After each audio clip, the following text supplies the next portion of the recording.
नमस्कार प्रेक्षक, C news Pune वृत्तदर्शनमध्ये आपले स्वागत। गेल्या 30 वर्षापासून देशात पहिलं video Marathi वार्तापत्र Pune वृत्तदर्शन C news आपल्या सेवेत। मी संपादक डॉक्टर शैलेश गुजर। समाजामध्ये काही लोकांनी समाजाचं काम करण्याचा वसा घेतलेला असतो, मग तो शिक्षण असेल, आरोग्य असेल, संस्कृती असेल, संस्कार असतील किंवा विचारांची दिशा देण्याचं काम असेल।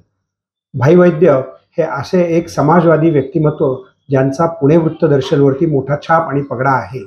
त्यांच्या कार्यक्रमाच्या निमित्तानं डॉक्टर अभिजित वैद्य यांनी एक अतिशय मोठा कार्यक्रम घेतला आणि त्यामध्ये लोकनेते भाई वैद्य गुणवंत व गरजू विद्यार्थ्यांना शिष्यवृत्तीही दिली आणि ती शिष्यवृत्ती 100-200 रुपये देऊन फोटो करता नाही तर किमान 10,000, 12,000 किंवा त्याच्या पटीमध्ये ती देण्यात आलेली आहे।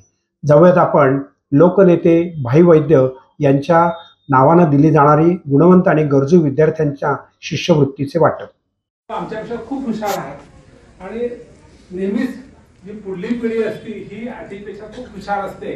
तुम्ही तर आमच्या पेक्षा 2-3 पुढे आणि एक छोटे पुढे आहात, त्यामुळे तुम्ही आजचं तुम्हाला माहित आहे आणि आज मुलं अतिशय स्मार्ट बनलेले आहेत, त्यांना कळतं। तर मला तुम्हा मुलांना हे सांगायचंय की तुम्ही आज 8वी ते 12वी पर्यंत आहात शिकायला, तर 12वी पर्यंत प्रत्येकाने किमान शिकलंच पाहिजे हे लक्षात आहे का। पूर्वी आपण की राईट टू एज्युकेशन फक्त 8वी पर्यंत शिकावं, आता आपण 12वी पर्यंत शिकावं असं ध्येय ठेवलेलं आहे। परंतु आजच्या नव्या काळामध्ये, ज्ञानाच्या काळामध्ये आपल्याला त्यापुढे जाऊन शिकलं पाहिजे आणि आपली जितकी क्षमता आहे, जितकी ज्ञानाची लालसा आहे तितकं आपण शिकलं पाहिजे।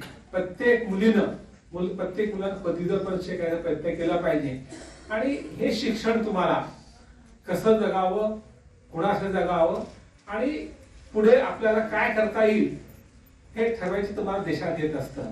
म्हणून भाई वैद्यांनी ज्यांच्या नावानं शिष्यवृत्ती मिळालेली आहे ते काय असं की सगळ्या भारतातल्या मुला मुलींना मोफत शिक्षण मिळालं पाहिजे। त्यांचा नारा होता KG to PG म्हणजे पोस्ट ग्रॅज्युएट, पदवी MSc MA पर्यंत शिक्षण प्रत्येक मुलाला भारतातल्या मोफत मिळालं पाहिजे।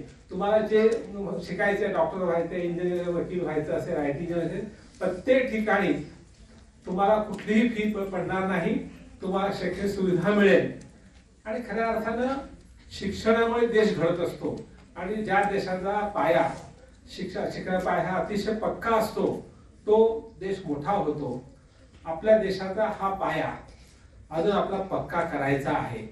शासन जे करेल ते करेल, परंतु भाईवैद्य सारखे नेते, अभिजित वैद्य, गीता मॅडम सारखे आणि सर्व आरोग्य संस्थेचे हे ओळखलं आहे की आपण आपल्या क्षमतेनुसार समाजाला आवाहन करून जास्तीत जास्त चाचणी मिळवून जास्तीत जास्त मुलांना शिक्षण द्यायची आज आपण